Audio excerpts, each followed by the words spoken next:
Hey guys, tonight we are stepping into a place colder than your cousin's basement in February and about 500 times deadlier.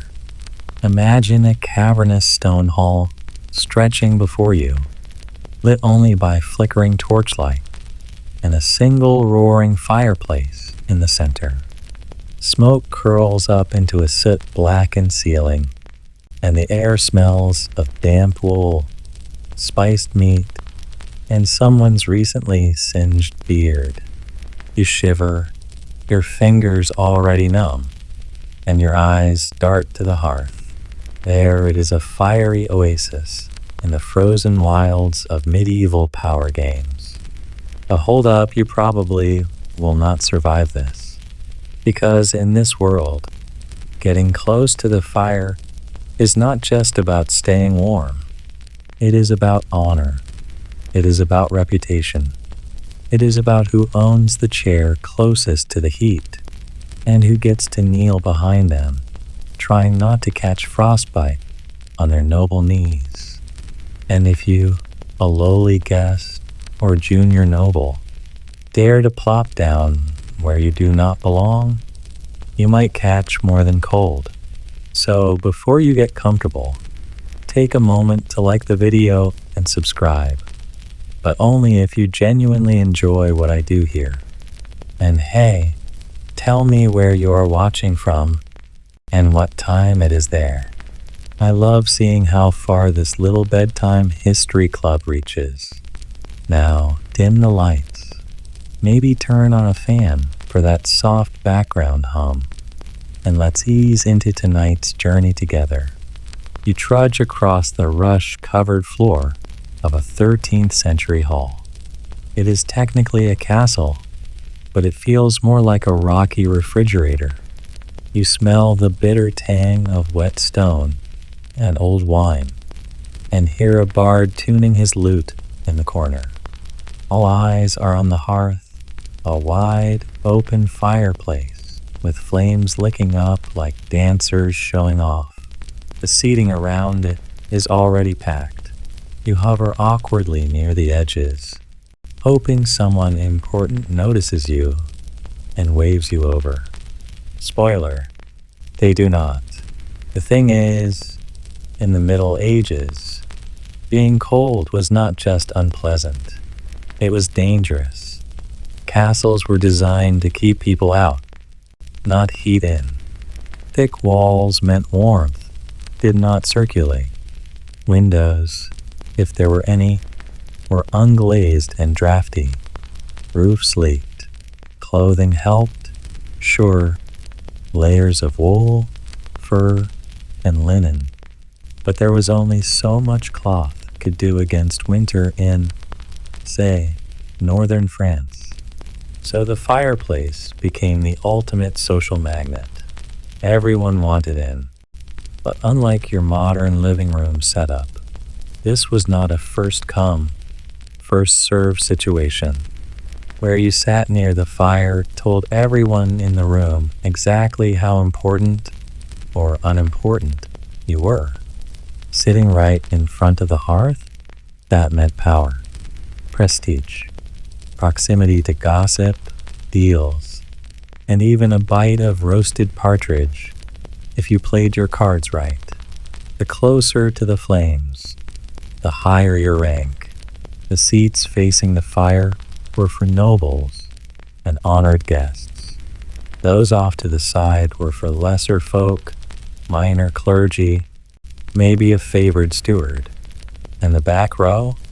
That was where you sat if someone in charge was mildly mad at you, or you were born to the wrong sibling, or both. It is worth pausing here to note that historians still argue whether this specific hearth ranking system was formalized across all of Europe, or if it varied wildly by region. What is clear is that across dozens of cultures and centuries, the fireplace was a center of both literal and metaphorical heat. You sidle closer, smiling weakly at a knight who immediately frowns and shifts his seat wider. blocking you with the sweep of his fur-lined cloak. You consider kneeling nearby. Some squires are doing that, hovering like loyal spaniels, hoping their masters throw them a crust of warmth. But you hesitate. It feels degrading. That is the point. The fire is a throne, not officially, but everyone knows it, and every castle has its own quiet war over who gets closest to it. This is not just about being warm, it is about being seen, because in a cold world, being warm is suspiciously political. There is a duke in the front row. You can tell because of the gold thread in his tunic and the way everyone is pretending not to listen to his every word. He is laughing too loud, one boot propped up on the stone edge of the fireplace. A few sparks fly dangerously close to his hose. No one says a word. It is his fire right now. And then there is the Baron, perched stiffly on a stool too small for his posterior, eyeing the Duke with what can only be described as flammable resentment. The two clearly have history, possibly about land, possibly about the Duke's weirdly aggressive peacock breeding hobby. But tonight, the battlefield is inches of warmth. One mainstream fact to tuck into your blanket of knowledge. In the medieval feasting hall, rank and seating arrangements were deadly serious business. Documents from the 12th century show that lords would send advance lists to other nobles before visits, clarifying who should sit where. It sounds exhausting, but when one mistake could spark a duel, or at least a passive-aggressive limerick, it was safer to spell things out. Quirky tidbit for you? In some parts of Scandinavia, high-ranking guests were offered a ceremonial fire spoon used to stir their personal brew or soup over the hearth. If you were handed one of those, instant status upgrade. If not, you drank your beer cold like a peasant. Anyway, you are still standing. Your toes are numb. Your dignity is doing worse. A servant brushes past you with a platter of roasted root vegetables and murmurs, "You'll freeze if you stay there, my lord." You nod like you have options. You do not. And then, miraculously, the elderly countess, wrapped in 4 shawls and a hint of mischief, waves you over. She pats the bench beside her, just within arm's reach of the fire. Everyone watches. A few raise eyebrows, but no one dares object. You sit, and just like that, the cold begins to melt, not just from the fire, but from the recognition. You are no longer invisible. You are now someone, at least until the next noble arrives and tries to elbow you off your perch. The warmth creeps into your bones like a secret. The fire crackles, logs shift, and for the first time tonight, you exhale without seeing your own breath. You are close enough now to feel the heat sting your shins, and the faint smell of burning pine needles curls up your nostrils. But make no mistake, this is not relaxation. This is politics, wrapped in velvet and fur, pretending to sip mead while silently measuring elbow distances. You glance around.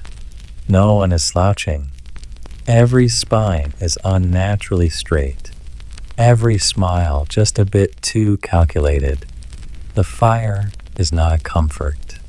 It is a throne, a spotlight, a stage where every seated noble performs the same old power ballet, just in thicker socks. And here is the thing. The fireplace is not just where you warm your feet. It is where you build your alliances, whisper your grievances, and angle for favor. In a world where candles are precious and sunlight vanishes by mid-afternoon, the hearth is the glowing heartbeat of the hall. And if you are seated right by it, people assume something very specific about you. You matter. There is an archbishop 2 seats down, nursing a cup of something mulled and spiced. He is not saying much, but his presence speaks volumes. The fact that a high-ranking churchman is at the fire means this is more than a cozy evening. It is a display. Because the central hearth in a noble hall is not just about keeping warm. It is the medieval equivalent of social media. Everyone sees who is close, who is whispering, who got up and left early. It is where the room's power grid converges. And you, lucky you, are sitting in the very place where courtships have begun, rivalries have exploded, and entire treaties have been signed, sometimes all in the same night. A servant adds another log. Sparks leap upward. A knight with a crooked nose leans forward to toast a bit of bread on the flat edge of the stone. Everyone pretends not to notice that he is stealing heat, but they notice. You are certain of it. Historians still argue whether the fireplace was more politically charged in royal courts or in rural manors. What is agreed upon is that the behavior surrounding the hearth often mirrored the same strict protocol you would see at a throne room or council chamber. In France, by the 14th century, a formal etiquette du feu, yes, actual fire etiquette, began to emerge in larger courts.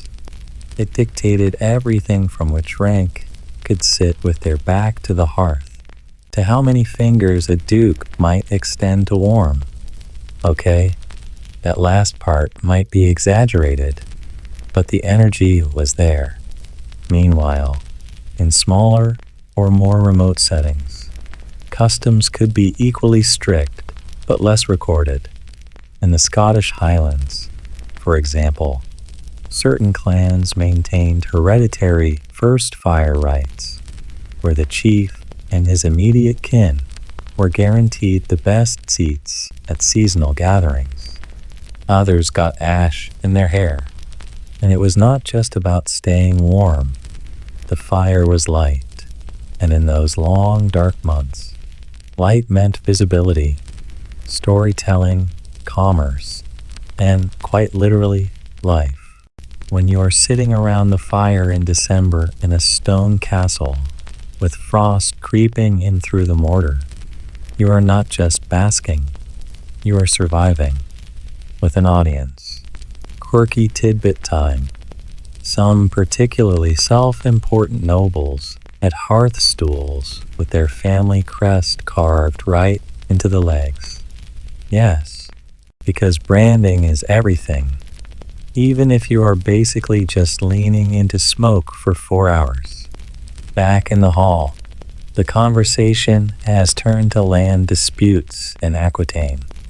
You know, casual small talk. A young baron beside you is nodding sagely, but you notice he keeps glancing sideways, tracking how much of his cloak is actually in the warmth zone. The moment the countess beside you shifts slightly, he inches forward, just enough to toast one boot. You can almost hear the tension, velvet against velvet, egos rustling like dry leaves. No one says a word, because saying something makes it real, and this game thrives on silence. Another servant appears, this one with a tray of roasted chestnuts. He begins at the duke's end of the hearth, naturally, and works his way around. By the time he gets to you, the tray is nearly empty. You take one chestnut, smile politely, and immediately drop it. It is blisteringly hot. A soft laugh escapes someone behind you, and there it is. The invisible web of attention, the fire pulling everyone toward the same center, same joke, same rules. This is how social climbing worked long before you could, like someone's post. In some castles, they built the fireplace right into the wall, a grand, arched structure with chimney flue and all, sometimes ornately carved with biblical scenes or family heraldry. In others, especially earlier halls, the fire was central and open, a pile of logs smoking away beneath a simple vented ceiling. Both styles had one thing in common. You had to sit around them, and around implies rank. There was even a kind of tactical choreography to it, where you stood when entering, how you greeted the hearth dwellers, whether you bowed or simply nodded, it was all noticed. These people may have been cold, but they were never casual. A bard begins a soft tune from the corner, something mournful. Everyone listens, or pretends to. It is the kind of music meant to lull the unimportant into submission, while the real game goes on in murmurs and half glances by the fire. Your fingers are finally warm. Your left side feels like it might actually recover sensation. You are close enough now to feel the soft ash flakes drift onto your sleeve.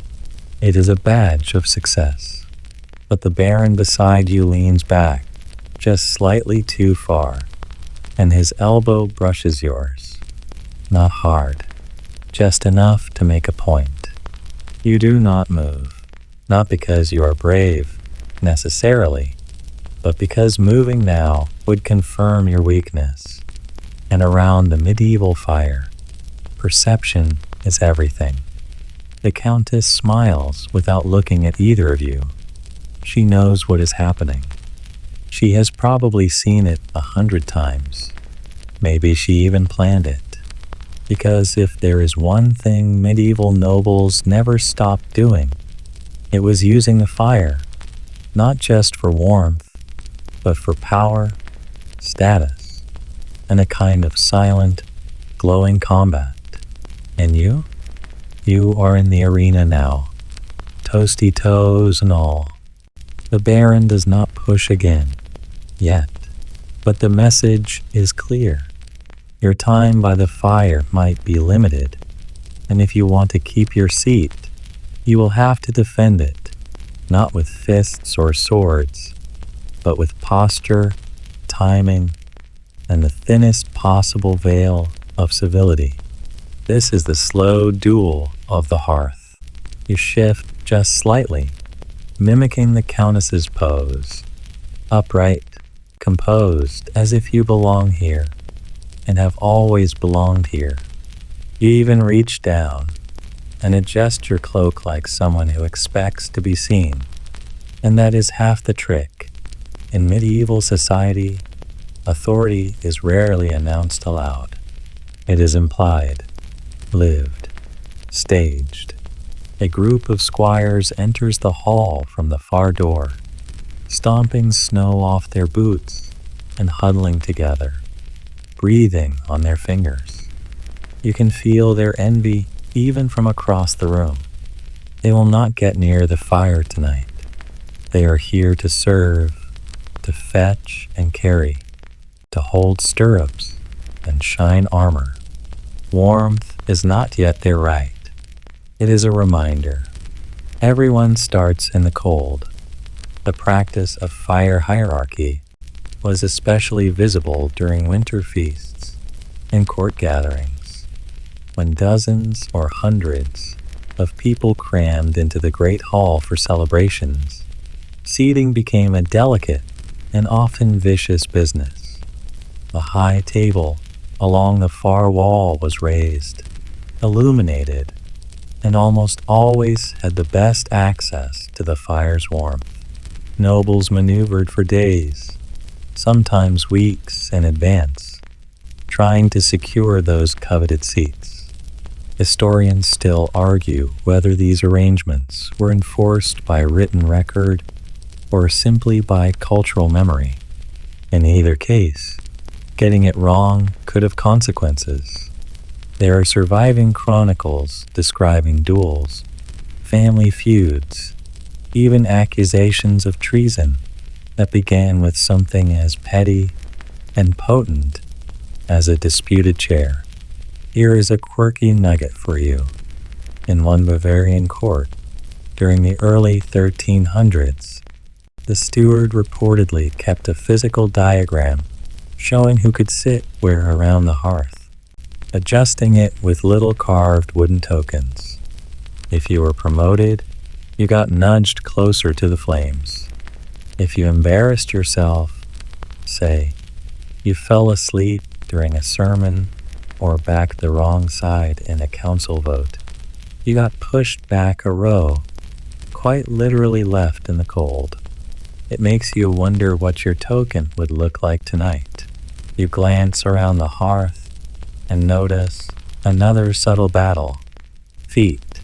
Everyone is pretending not to, but toes are creeping forward millimeter by millimeter.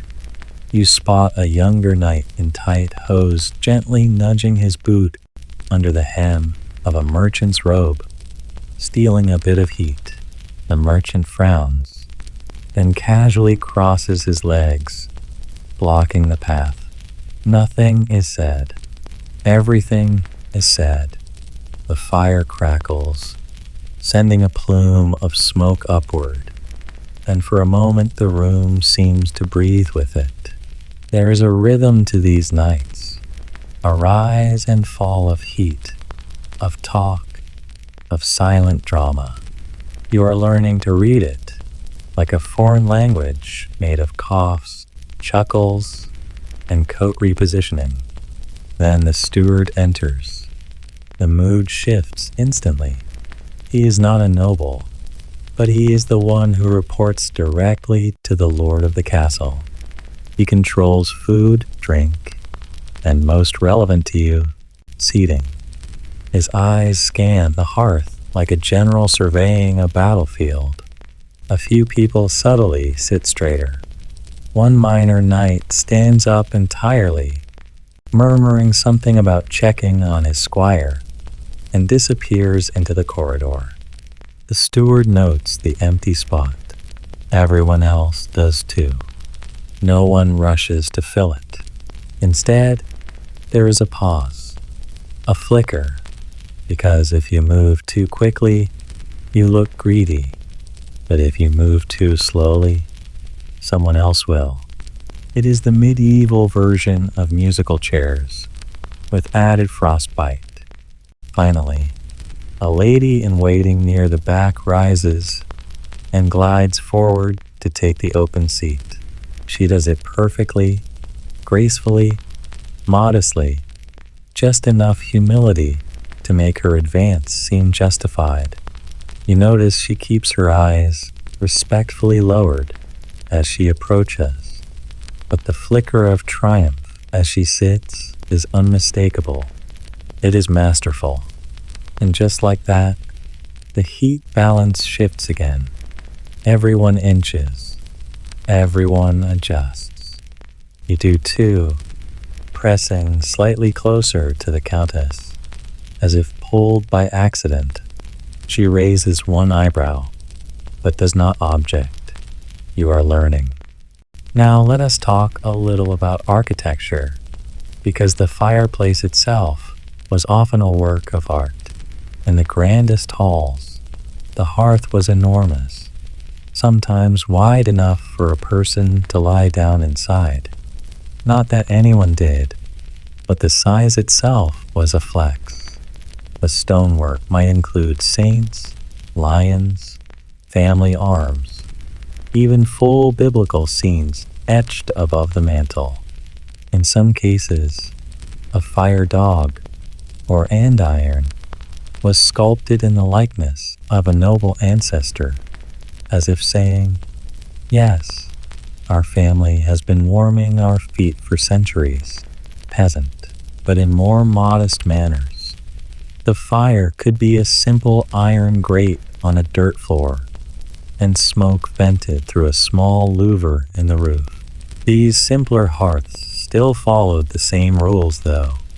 No matter how grand or humble, the closer you were, the more respect you were assumed to have earned. Even the tools of the hearth carried weight. In some courts, the person entrusted to poke or stoke the fire was chosen with care. Too lowly, and it was an insult to the company. Too high-ranking, and it was seen as beneath them. The sweet spot, a trusted retainer or long-serving household knight, one who could be both servant and spectacle. There is a short lull now. Cups are being refilled, dogs are shifting on the floor, and someone is humming softly. The fire pops, and your seat is still warm. You feel the heat on your cheeks, and realize you are in, for now. And that is the other rule of the hearth. Nothing is permanent. Rank, favor, seating, everything can be rearranged with a single whisper in the right ear, or a poor joke, or a spilled cup of wine in the wrong direction. But you have held your ground through one cycle of the game. That is something. The Baron beside you is not quite smiling, but he is not scowling anymore either. Maybe he respects your endurance. Maybe he is just planning round two. Either way, you are not cold anymore. The Baron shifts in his seat, barely, just enough to reclaim a sliver more warmth. His movement stirs your awareness again. Every flicker of the fire casts new shadows, and with them, fresh rounds of this unspeakable competition. No one announces it.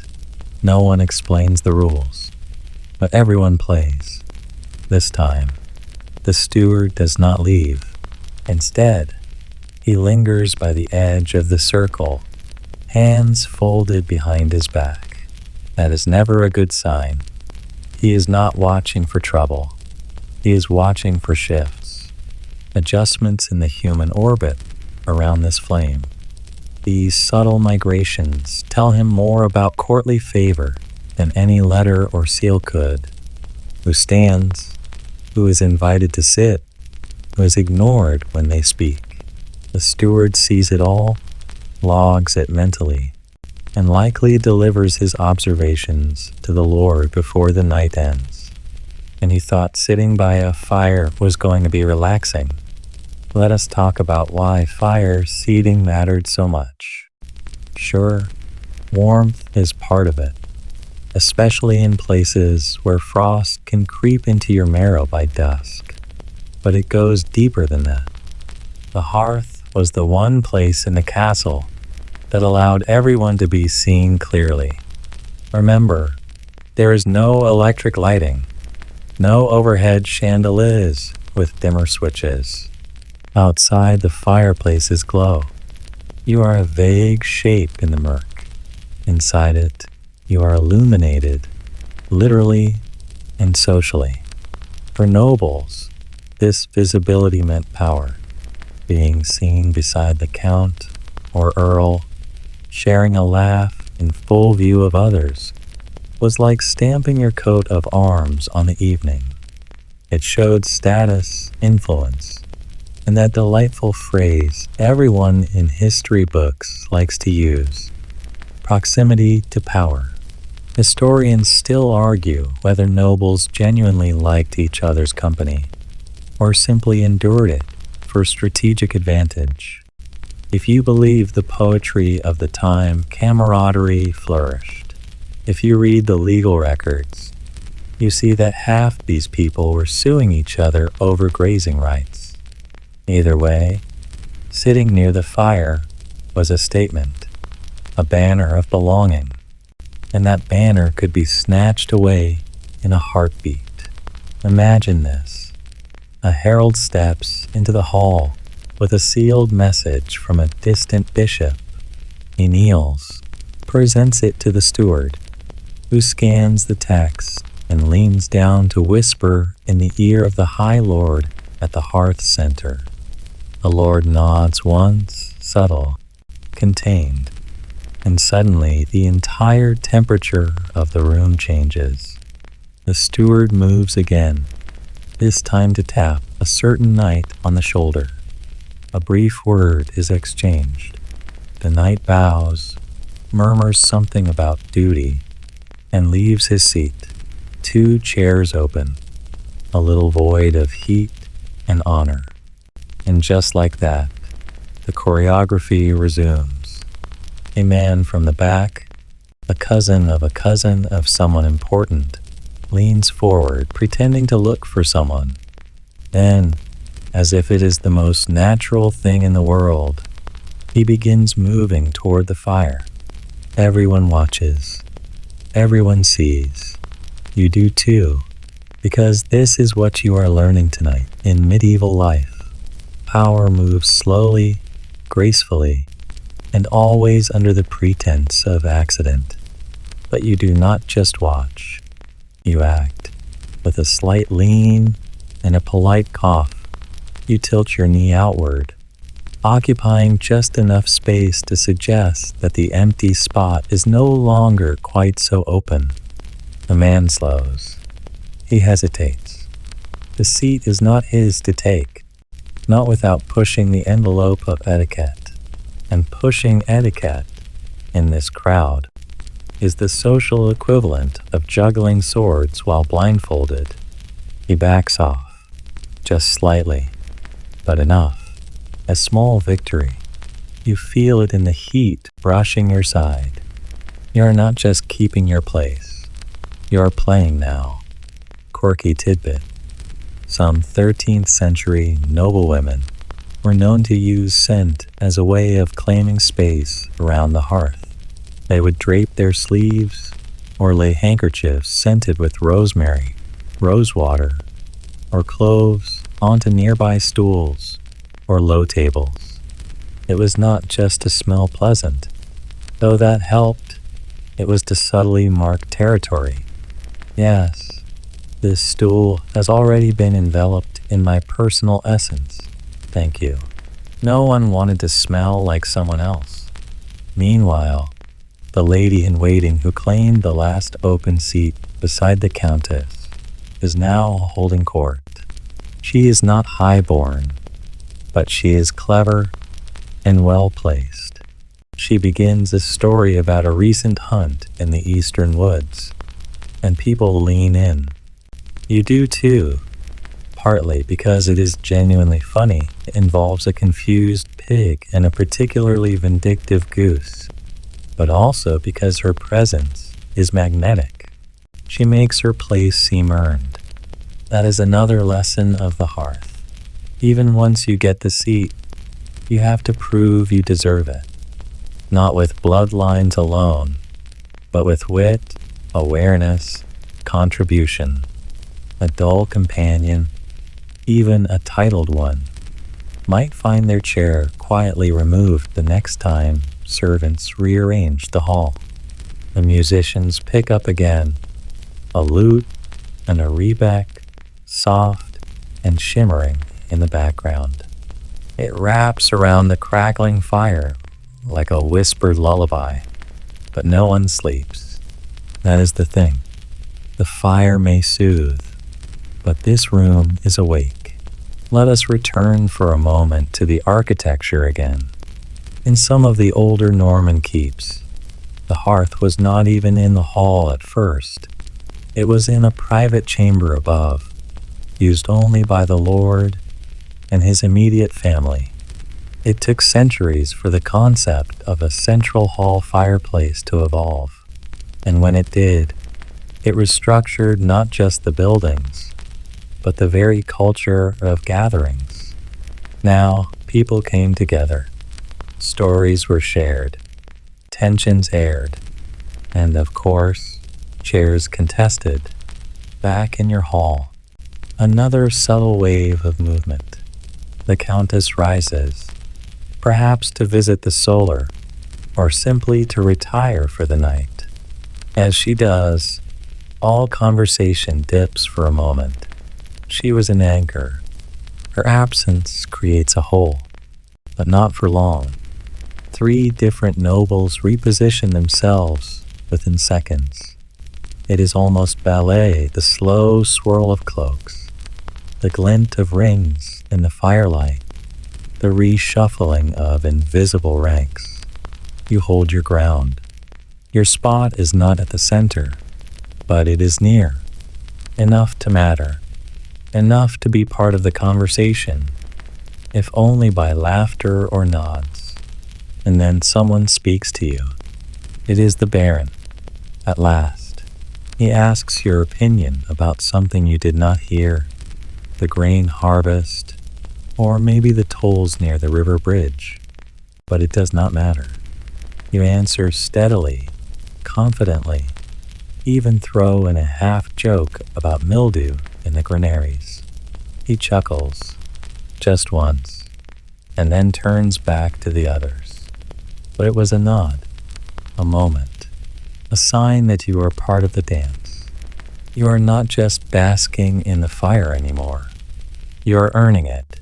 The conversation continues, and you feel it folding around you now, layers of banter, murmurs, and that low fire hiss that never quite stops.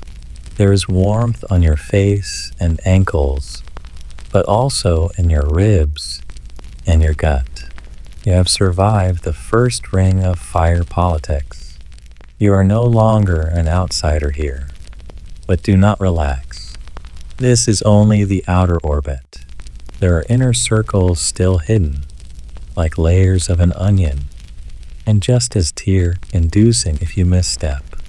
That Baron who just spoke to you, watch what he does next. He leans sideways, not toward the hearth, but toward another man with deep smile lines and eyes like an old falcon. They speak softly, but something about the Baron's posture is revealing. This is someone whose opinion he values. The way his shoulders relax, the half turn of his head, it is almost deferential. You look closer. That man is not wearing a noble's colors, but his boots are well made, and he holds his cup like someone used to being served rather than serving. Possibly a high-ranking cleric, or a judge, or a royal agent traveling incognito. He has that air. This, then, is the second tier of fire strategy. Relationships. The fire may be the sun, but the people around it are planets, and some have their own gravity. To survive here, to stay close to warmth night after night, you must not just sit. You must orbit wisely. Speak to the right people at the right time. Show interest without groveling. Offer wit without stealing focus. Sound exhausting? Oh, it is. But nobles have energy when power is at stake. Historians still argue whether these seating rituals were more social than political, or whether it is impossible to untangle the two in this period. What is a jest at the fire but a test of loyalty? What is a toast but a coded alliance? You take a sip from your cup, wine, slightly spiced, probably heated earlier, and left near the embers to stay warm. It tastes better because of your seat. Everything does.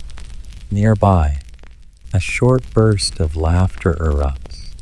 It is genuine, rolling, and even a few servants smile as they pass. You catch the tail end of the joke. It involves a miller's goat and a locked pantry, and realize it came from a man who has been quiet until now. He is not dressed grandly, but his voice carries easily, and others lean toward him.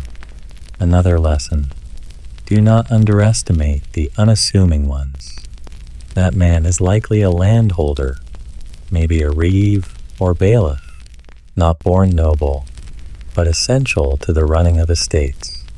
And because he brings value, he earns warmth, literal and metaphorical. A quirky historical tidbit: in one 14th century Yorkshire manor, the lord's personal carpenter was granted a guaranteed seat near the fire during winter feasts because he once saved the hall from a chimney collapse. Not only did he rebuild it better, he cleverly angled the hearth's flues so smoke rose faster, keeping the room clearer and warmer. To this day, some chimney sweeps in England call that design the Sparksman curve, after a man whose name otherwise would have vanished. So yes, merit sometimes mattered, but not always. You see the opposite happening now. A young man near the edge of the circle, well dressed, probably of noble birth, is trying too hard. He interjects during a tale, chuckling too loudly, even correcting a detail about some obscure heraldic banner. The group tolerates it for a moment, then grows quiet. Then someone gently changes the subject without acknowledging him. That is death in this world. He blinks, shifts, looks around, then mumbles something and rises to get some air. The fire closes ranks without him. And just like that, a seat opens again. You do not move. You do not need to. You are not the lowest rung anymore. Let someone else chase the heat. You have learned another secret. Sometimes, the surest way to stay in place is to let others try to climb past you. The Baron, curiously, glances at you. Not long, just enough to register. You nod, the smallest fraction. He nods back. It is not friendship, but it is recognition. We should pause here to reflect on how status was displayed in ways beyond seating. Clothes, obviously. Jewelry, yes. But also, believe it or not, how warmly you dressed. In court, bundling up too much could be seen as weak or provincial. The real power players wore fur-lined cloaks, yes, but with open necklines or lighter layers, as if to say, cold? Me? Never. You glance down at your own cloak. Not too thick. You are passing. Meanwhile, the logs in the hearth shift, dropping a cluster of coals into a sudden blaze. Light jumps across the gathered faces. It startles everyone slightly, and for a moment, the entire hall is caught mid-breath, dozens of expressions frozen in orange flicker. This is the soul of the medieval hearth. It is a spotlight and a stage. In that sudden brightness, you see something odd. A tall man in the far back corner, nearly hidden by a hanging tapestry, is watching the fire, but not with longing, with calculation. You recognize that look. He is measuring the game. He will move soon. He could be your next rival, or your unexpected ally. You file it away. Another round of cups. Someone signals for bread. The dogs by the fire whine gently. Tails thumping as scraps are tossed their way. The great hall is humming again, tension lowering just a little. This is the lull between social storms, where alliances settle like ash. A voice begins a song, low, steady, in Latin, or maybe Old French, one of those ancient melodies that floats more than it flows. People listen. Eyes drift closed. This is not just background music. It is a shield, while the singer holds the moment. No one makes a move. To reposition now would be uncouth, unforgivable, a break in rhythm. So you do what everyone else does. Lean in, let the warmth seep into your spine, and let your breathing slow. You may only have minutes before the next shuffle, but in those minutes, you own your place. And when the song ends, and the game begins again, you will be ready. The singer's final note hovers in the air, not quite vanishing, like a ghost unwilling to leave the hall. You feel it more than hear it now, a trace in your chest. Then, just as gently as it came, it fades. And with that, the stillness fractures. Chairs creak, goblets clink, boots scrape against flagstone. The game of seats resumes. But now, something is different. You are no longer an observer merely hoping not to freeze. You are a player. And tonight, you are going to learn the real trick of the medieval fire circle. How to move without moving.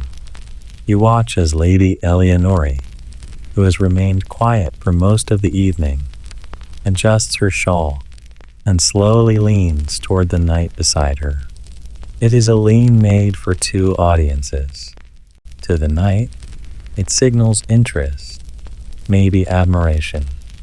To the room, it says, "We are aligned now." No words, just a shift in posture and a carefully measured smile. This is how alliances are made here, without ink, without oaths, with body language as the binding contract. You mimic it a small tilt of the head when the steward walks past, a thoughtful nod when the baron makes a clever remark, not enough to seem sycophantic. No one likes a tail wagger, but just enough to say, "I am paying attention," because in this room, attention is currency. Historians still argue whether these behavioral codes were learned formally, taught in noble households like dancing and hawking, or picked up over years of careful watching. Either way, if you did not master them, you found yourself out in the literal cold. The fire did not forgive the socially tone deaf. Then you notice it again, that tall figure in the back, still hovering near the tapestry. He has not moved, not once. In a hall where everyone shifts constantly, that stillness is unnerving. You squint a little.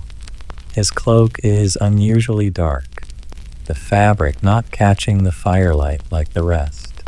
And his eyes, they are not watching the flame. They are watching the people watching the flame. That is not a noble.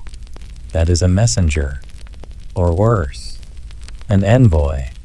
You avert your gaze. You do not want to attract that kind of scrutiny. Not yet. Back to the warmth. You recenter. Your hands are warmer now. The skin not so raw. Someone offers a platter of dried fruits, figs, raisins, a slice of poached pear, and you accept just one. It is enough. You belong. Quirky historical tidbit. In Burgundy, nobles would sometimes mark their place near the fire with a carved wooden seat token, bearing their family crest. These were placed on stools or benches earlier in the day, like a medieval version of reserving a sun lounger at the pool with a towel. Naturally, these sparked no shortage of petty disputes, mysterious misplacements, and passive-aggressive reprisals.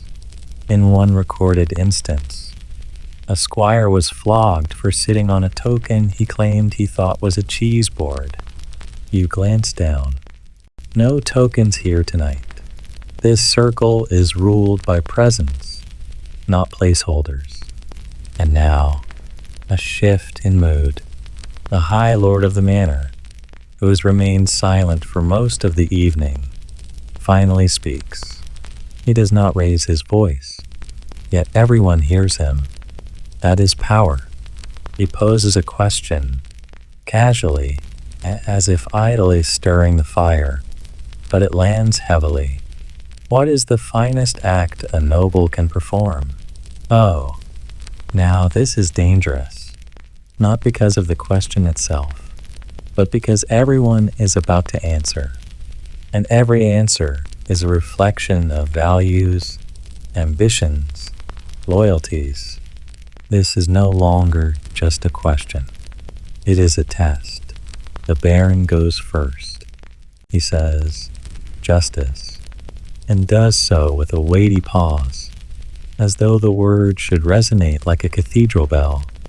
The steward follows, choosing mercy with just enough humility to keep it from sounding self-righteous. Then others chime in: bravery, piety, generosity. Each answer a neatly wrapped moral souvenir. And then someone with a half smile and expensive boots says, "Obedience." Silence. That is a risk. Because obedience to whom? The Lord? The King? God? The Speaker? It is vague. It is dangerous. You think quickly. Your turn is coming. What do you say? You clear your throat, speak evenly, and offer endurance. There is a beat. Then, too, someone chuckles, not mockingly, thoughtfully. Endurance. The High Lord repeats. He nods once. The heat feels better now.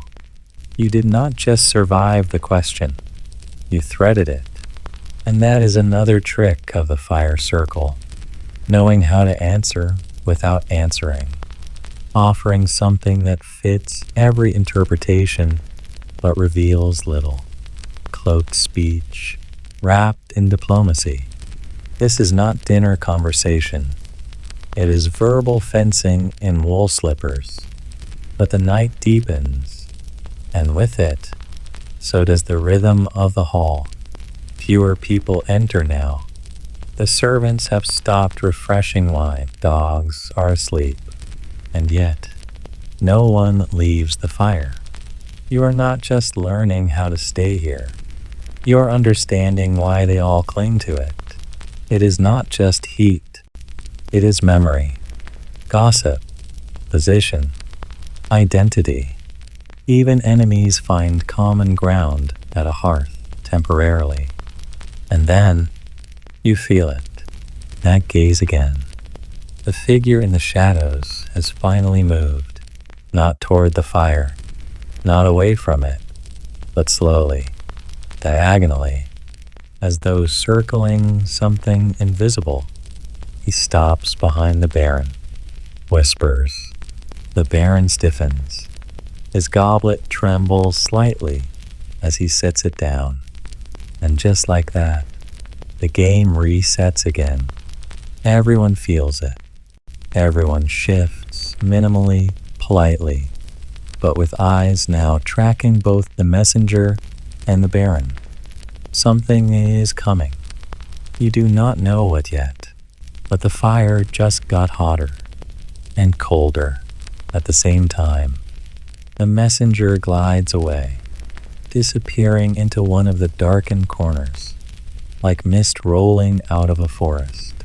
But his presence lingers in the space he left behind. You sense it in the way shoulders straighten, glances dart, and silences deepen. The Baron has not spoken since the whisper. He stares into the fire, but you can tell he is not really seeing it. Whatever was said, it was serious. Still, the warmth presses on. The hearth is undisturbed, the logs rearranged by a servant to encourage the coals. The flames crackle on, blissfully indifferent to the human dramas playing out before them. And that is the strange part. You realize the fire has two faces.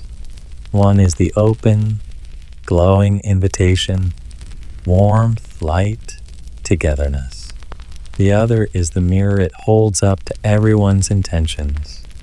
Under its glow, there is nowhere to hide, and yet everyone is pretending they are invisible. You shift slightly, just enough to relieve your leg, which has fallen asleep from sitting too long.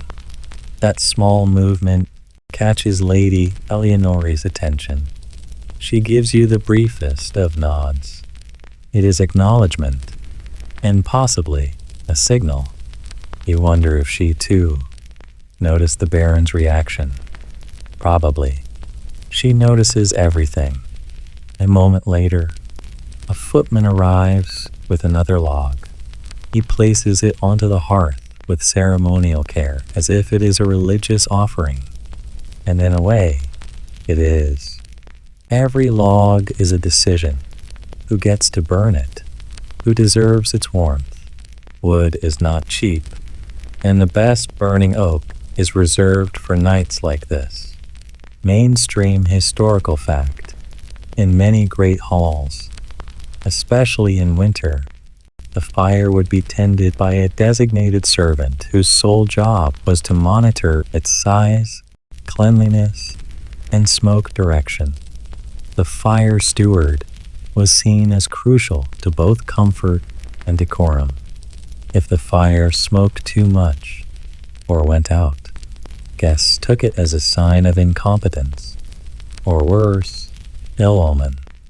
Now you are in the flow again. You are watching the room as much as the flame. A small debate has broken out across from you, something to do with inheritance and land grants in the border regions.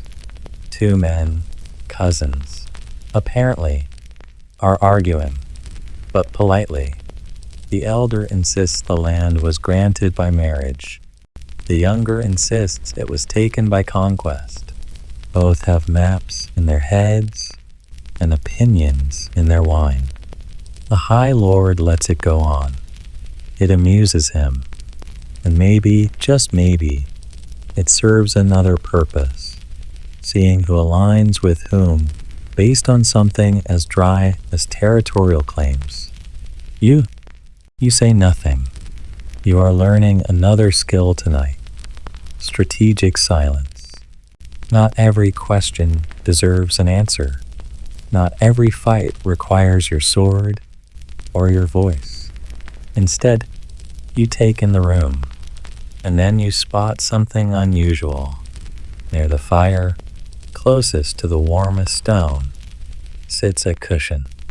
No one is on it. It is placed with precision, angled, clean, directly facing the hearth. Unclaimed? No, that cannot be right. You look around. No one glances toward it. No one acknowledges it.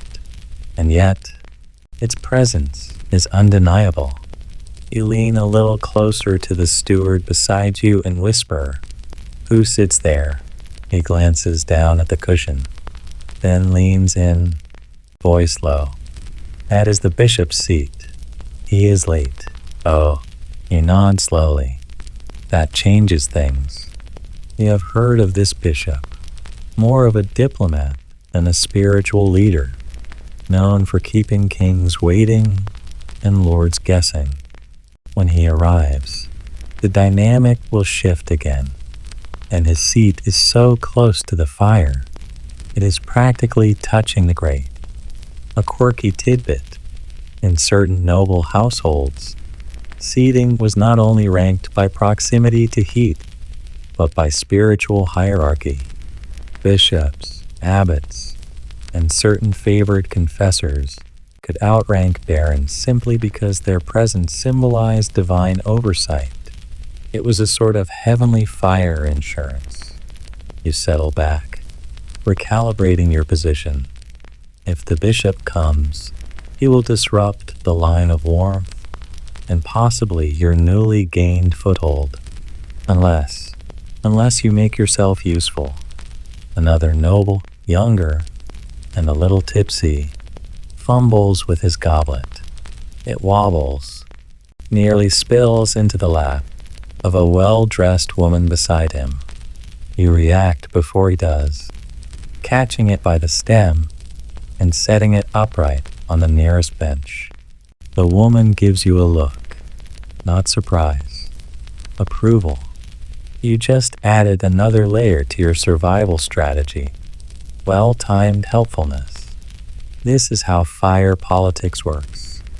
Every move you make is a sentence in the story people tell about you. You are no longer just that traveler who got a decent spot. You are the one who caught the goblet before it spilled. Stories build like logs in the hearth, and if you stack them right, the heat lasts longer. Across the room, you hear a burst of coughing. Heads turn. The bishop has arrived, and unlike the others, he makes no performance of it. No cloak-flaring entrance. No greetings. Just a quiet glide across the stone floor, robes whispering with each step. He walks to his cushion and sits without a word. He does not warm his hands. He does not smile. But the fire does seem to lean toward him. Now, the talking shifts. Less laughter, more theory. A scribe joins the conversation, quoting some passage from Boethius, and the bishop nods once in acknowledgement. A minor lord starts telling a long, somewhat tragic story about his son's failed knighthood. You recognize this for what it is, a subtle power reset. When the bishop sits, others reposition themselves emotionally. Topics lean more pious, more political. Laughter turns into ironic chuckles. You're still in the ring, but the temperature has changed. This is the third kind of heat, ideological. When ideas start flying around the fire like sparks, they can light up the air or burn a hole in someone's reputation. You need to stay quiet again. Let this new flame settle before you get too close. The bishop glances once at you. Not long, but it is a real look. You hold it, briefly, then lower your gaze respectfully, not submissively, and that, strangely, seems to please him, or at least, not displease him. The hour grows later. A few nobles begin to rise and bow out. Not many, but enough to create slight openings. More wine is passed around, but the flavor has dulled slightly. Even the dogs seem quieter. You think you should leave soon too, but something in your gut tells you to stay. The bishop shifts on his cushion. The baron, still pale from the messenger's visit, finally leans toward him and whispers something. The bishop nods once, and then he turns toward you. "Tell us," he says, "what does endurance mean to you?" You blink. The room holds its breath. This time, silence will not save you.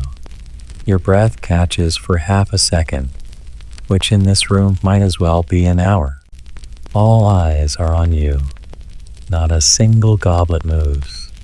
The fire crackles, but even it seems to wait for your reply. You glance at the bishop, his expression unreadable, and you realize something. This is not a trap. Not exactly. It is a measuring, a subtle tap of the scales. He wants to know what kind of mind offered that word earlier. And now, you have to build your definition in real time, with everyone watching. You speak, slowly, carefully. Endurance means staying at the fire long enough to understand it. A flicker across his brow. Encouragement? Possibly. You continue. Most chase warmth, but warmth is just a surface blessing. The real task is knowing how to stay, when to speak, when to shift, when to hold still, and when to accept the smoke. A murmur ripples through the circle. No laughter, but definite interest. Some burn themselves trying to be seen. Others freeze trying to be unnoticed. You say, now more sure of your footing. But endurance is knowing how to last long enough for the fire to come to you. There's silence. And then, surprisingly, the bishop smiles. It is not warm, but it is real. A small upturn at the corner of his mouth, like someone who hears an echo from a long forgotten bell. Well spoken, he says, and turns back to the fire. And just like that, the moment passes. You exhale. You feel the heat return to your cheeks, not from embarrassment this time, but from something close to pride.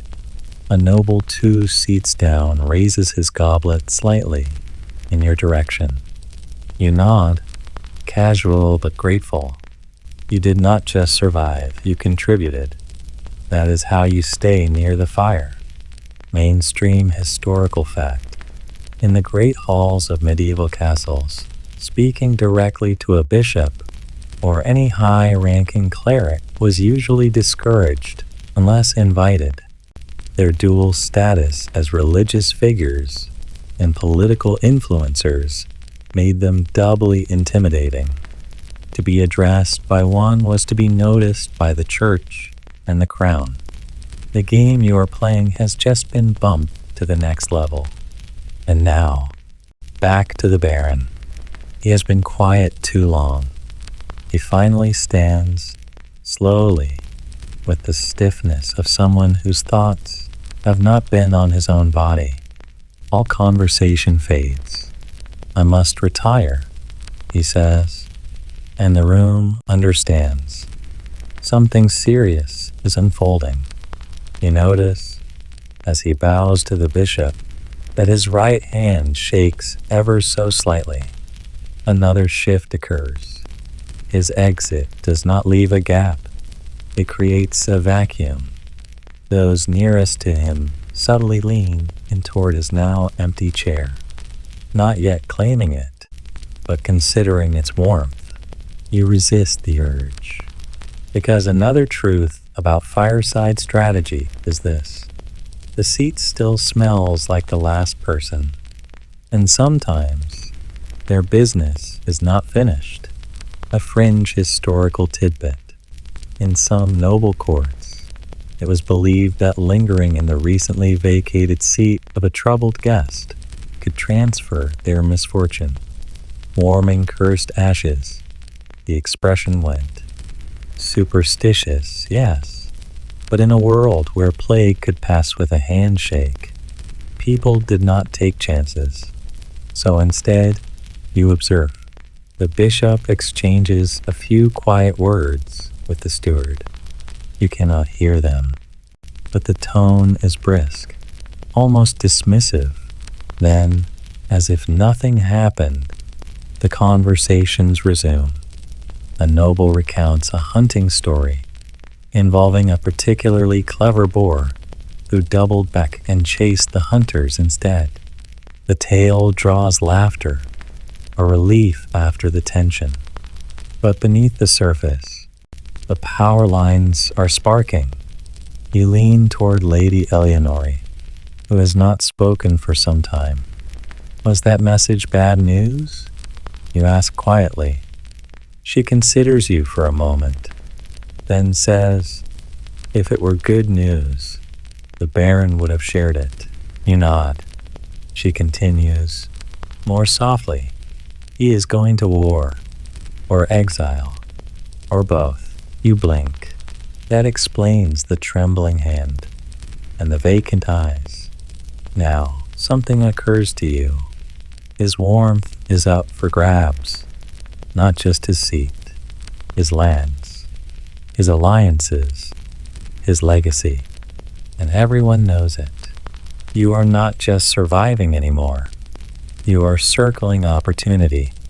Carefully, you watch as two minor nobles, previously quiet, begin chatting with more animation. Their voices are slightly raised, not obnoxiously, but enough to carry across the room.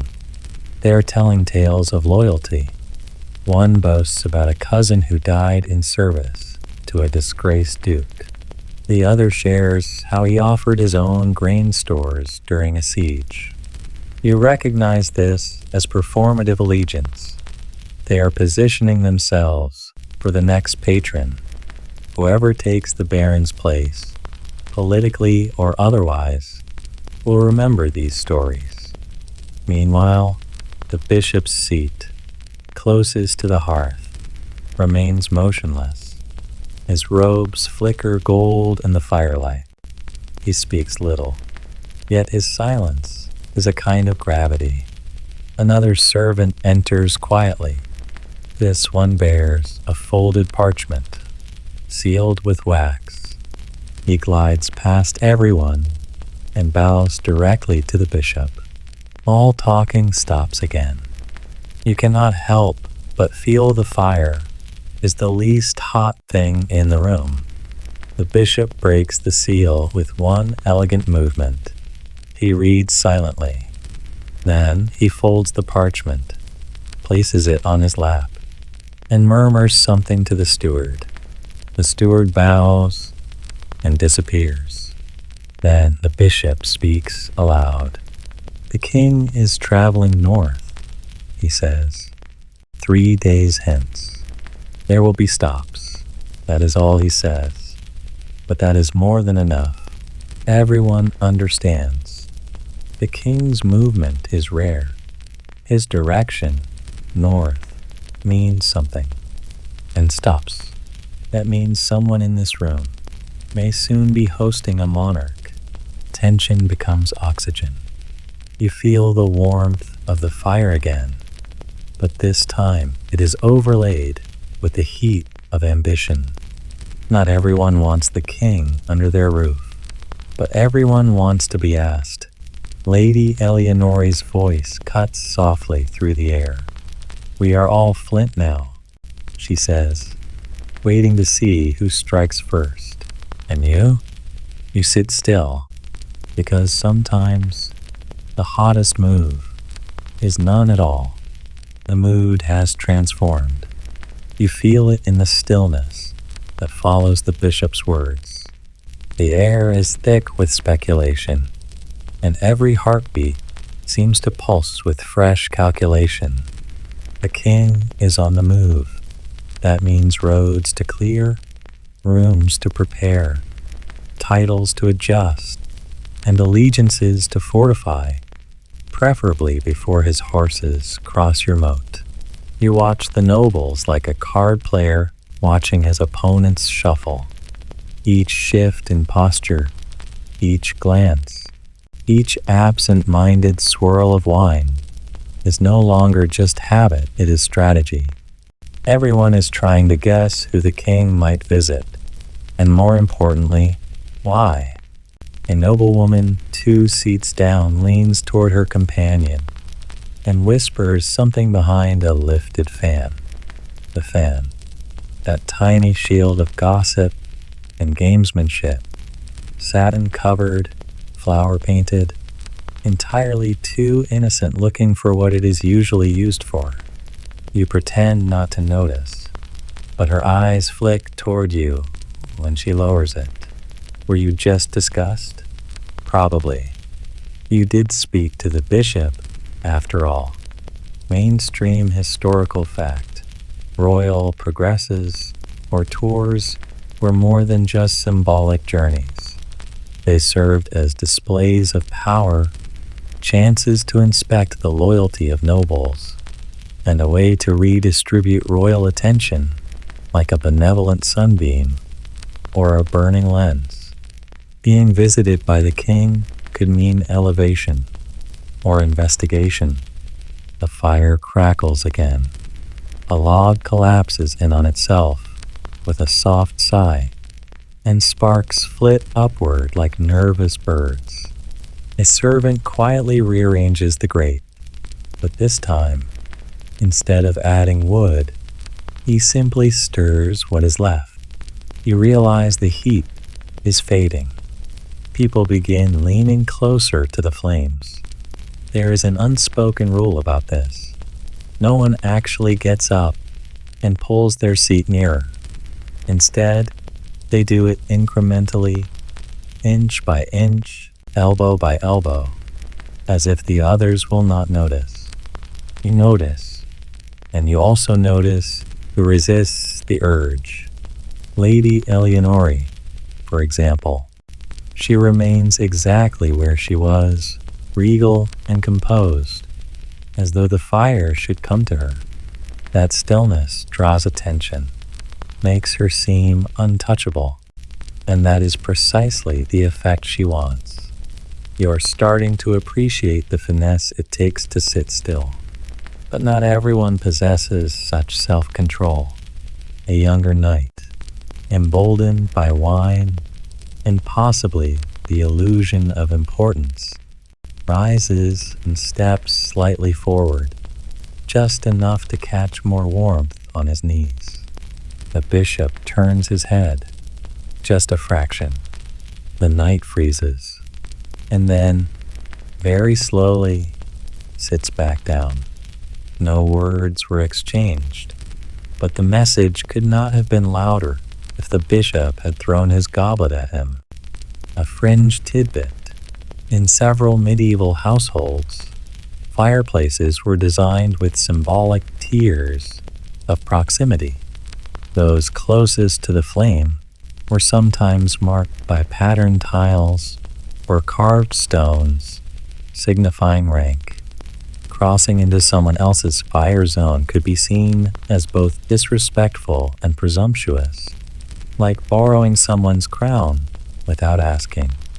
You glance down now, checking the floor beneath your feet. Is that a faded pattern? You trace it with your eyes. A worn vine and star motif embedded in the stone, barely visible beneath layers of soot and centuries of footsteps. You realize you are right on the edge of a historical heat boundary. If you lean forward 2 inches, you might be trespassing on a dead man's claim to warmth. How many rules in this room are invisible? You think of the Baron again, his seat still empty, his heat cooling. He may already be forgotten in this moment of kingly revelation. And now, the room begins to fragment. The larger conversations dissolve into smaller clusters. People are gathering into 2s and 3s, speaking more quietly. Strategy sessions are sprouting like mushrooms after rain. Every conversation now carries the same basic question beneath its surface. Will the king stop here? And then, a different ripple. Not a whisper this time, but a rustle from the outer corridor. Heavy footsteps. They echo faintly at first, then grow sharper. The bishop straightens. Lady Eleonore lifts her chin, and the fire, whether by coincidence or trick of the draft, flutters higher. The door creaks open. A new figure enters. He is cloak dusted with snow, but his bearing is unmistakable. An envoy, not royal, but nearly. His boots are polished, but his eyes are tired. He carries a satchel thick with letters and perhaps heavier secrets. He does not bow. He scans the room, then speaks. The king's route has changed. Now that is a sentence that could set any fire alight. You can hear it, the audible inhale of 20 people who have suddenly realized they were preparing for the wrong parade. The envoy continues, calm as chilled wine. He travels west instead, up Bishop's Manor, then St. Gerard, then Castle Valloon. Castle Valloon. You watch the reactions like falling dominoes. A lord in the far corner lets out a breath that might be disappointment or relief. Lady Eleonore? She smiles, just faintly, but not because she has won anything. No, you suspect she is smiling because someone else has just lost. The bishop leans back, his expression unreadable, but the room has changed again. And this time, you notice how quickly warmth becomes discomfort. Those who had hoped to be favored now shift in their seats, as though they are too close to the flame. A noble mutters something about blessings in disguise. Another laughs a little too loudly. You realize this game was never just about sitting near the fire. It was about what you did with the warmth once you had it. Because warmth without strategy is just comfort. And comfort in this room is dangerous. You lean back slightly, watching everyone adjust their masks. Some hide their disappointment behind smiles. Others start boasting about how the king's presence would have been an inconvenience anyway. You say nothing. You sit still and let the fire flicker. The envoy's news settles over the hall like a sudden chill. Westward instead of north, unexpected, unwelcome for many. You watch as the nobles digest this pivot with the precision of chess players recalculating a lost queen's position. The fire's warmth seems less generous now, flickering anxiously, as if sensing the change. You notice how quickly the conversations fragment, where before everyone had shared a common goal, winning the king's favor. Now alliances quietly shift. Some lean in toward old rivals. Others glance at former friends with cautious suspicion.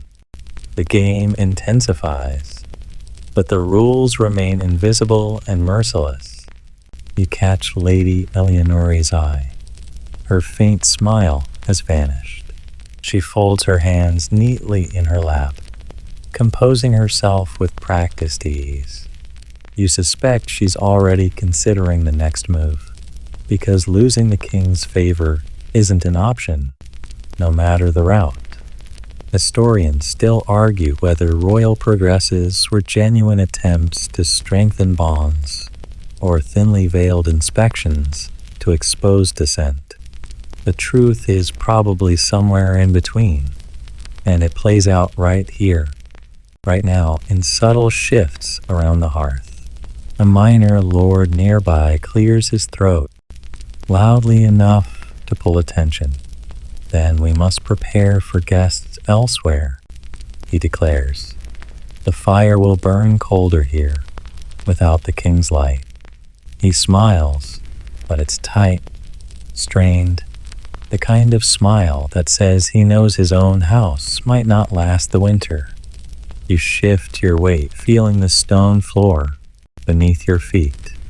The firelight dances, casting long shadows that twist and curl like whispered secrets.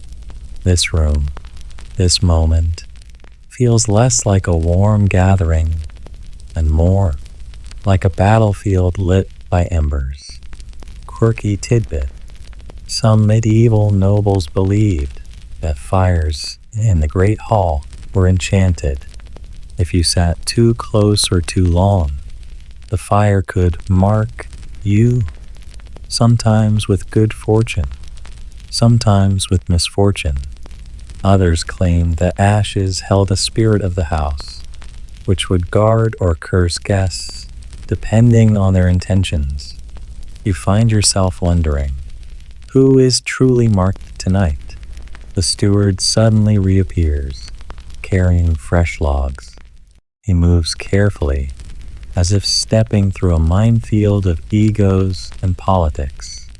His eyes flicker toward the bishop, seeking permission before adding wood. The bishop nods slightly, a rare gesture that makes the room collectively exhale. The fire blazes brighter, and you feel its warmth soak into your skin. But it is no longer a simple comfort. It is a symbol, a reminder that power flickers can be stoked or smothered depending on who controls the flames. As the fire grows, so do the ambitions. You glance to your left, where a young squire tries desperately to appear disinterested while watching the nobles. You smile inwardly. Everyone here started somewhere, learning how to maneuver in these fiery halls. Some never learn. Others become masters of flame and shadow. Suddenly, a loud knock at the door jolts the room. Heads snap toward the entrance. The king's messenger? Another shift in the dance? The bishop rises smoothly and gestures for silence. "We await news," he says, voice calm but commanding. You realize, waiting is as much a part of this game as speaking. Minutes pass. The fire crackles. Someone coughs softly. The tension coils tighter. Finally, the door swings open again. A page, pale and breathless, enters. He hands the bishop a sealed scroll. The bishop breaks the seal and reads aloud. His Majesty delays his arrival. No precise date yet. A collective groan, barely masked. You feel a strange mix of relief and frustration. Relief that the immediate pressure lifts, but frustration that uncertainty grows. You lean closer to Lady Eleonore. "At least we have more time," you whisper. She nods slowly. Time is a gift and a curse. You smile to yourself. She has captured the whole game in those few words. The fire continues to burn, steady now, a heartbeat in the darkness. And you realize that in this hall, sitting near the fire is never just about warmth. It is about patience, endurance, and the quiet power of waiting for your moment to shine or to strike. The hall feels suspended in a kind of waiting, like the breath before a dive. The fire crackles steadily, offering a hypnotic rhythm that seems to slow time itself. You sit, feeling the pull of the warmth, but also the weight of the silence. You watch the nobles around you carefully. Some sit stiffly, others more relaxed, but none truly at ease. It is clear. The game of fire seat politics is as much about endurance as it is about heat. The bishop remains the stillest of all, his hands folded, eyes half-lidded but alert.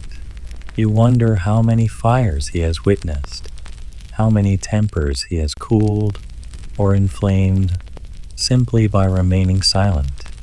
A nearby servant tiptoes through the room, balancing a tray of spiced wine. The scent, cloves, cinnamon, a hint of bitter orange, drifts to you, mingling with the scent of burning wood. You take a slow breath, letting the warmth and spice fill the space between tension and comfort. You realize the fire is not just a physical presence here. It is an emotional one. It holds stories, secrets, grudges, alliances. It demands respect and rewards patience.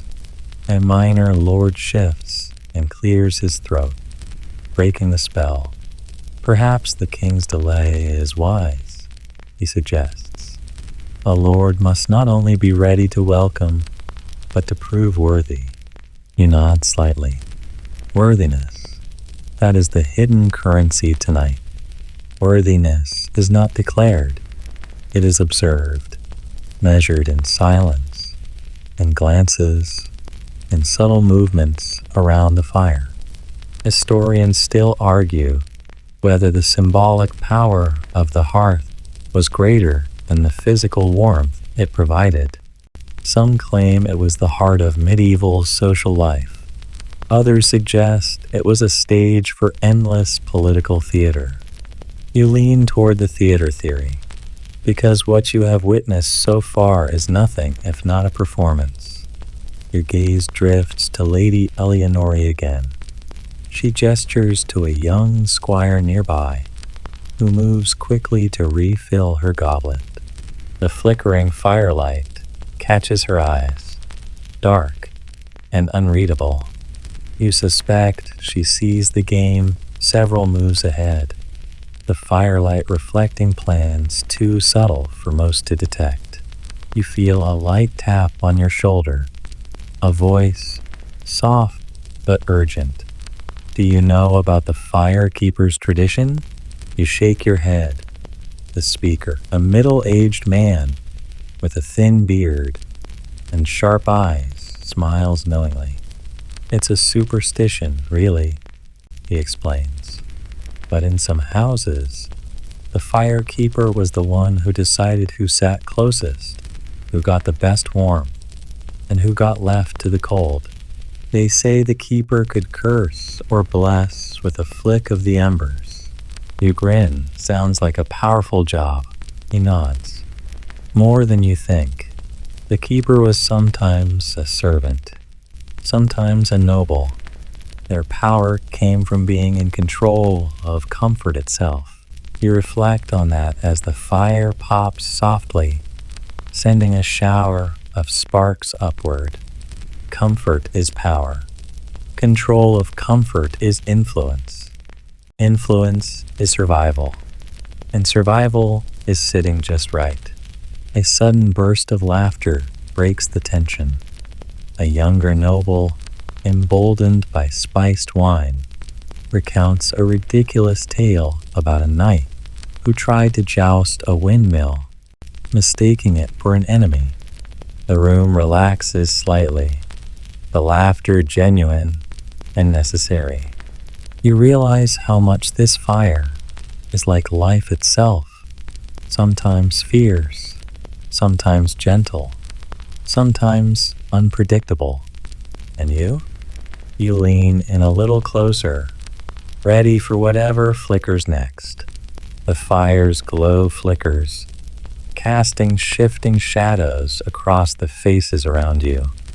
The night outside deepens, but here, within these walls, a quiet storm brews.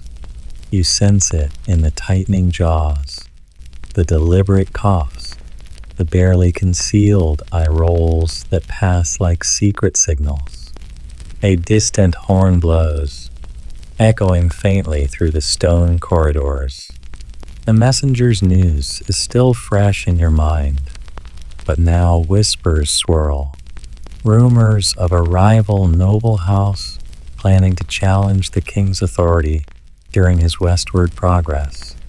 You lean in, catching fragments of conversation, mentions of hidden alliances, unseen threats, and a whispered plot. Historians still argue whether these rumors were ever true or simply courtly paranoia designed to keep everyone on edge. You lean toward the latter, but in this game, belief is often as powerful as fact. You feel the fire's warmth seep into your bones, as if to remind you that comfort is a fleeting prize, to be seized or lost with every breath.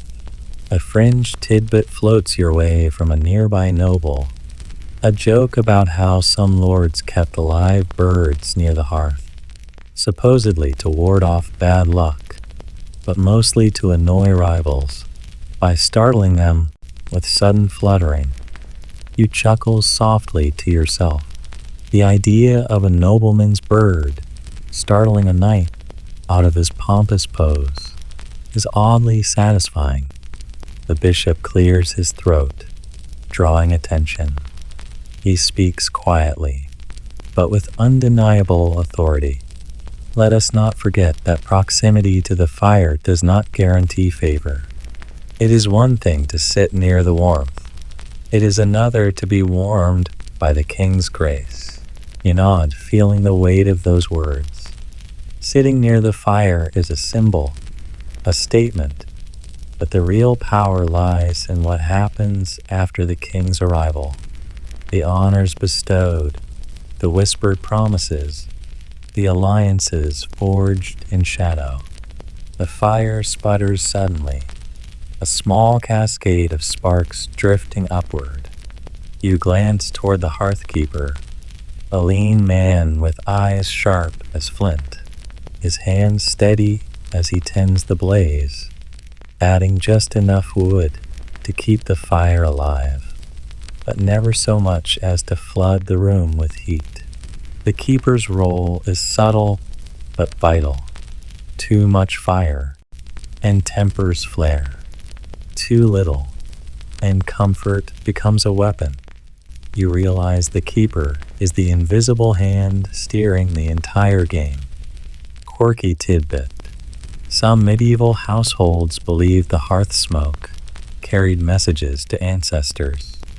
Guests too far from the fire were thought to risk offending the spirits, inviting bad luck or even curses.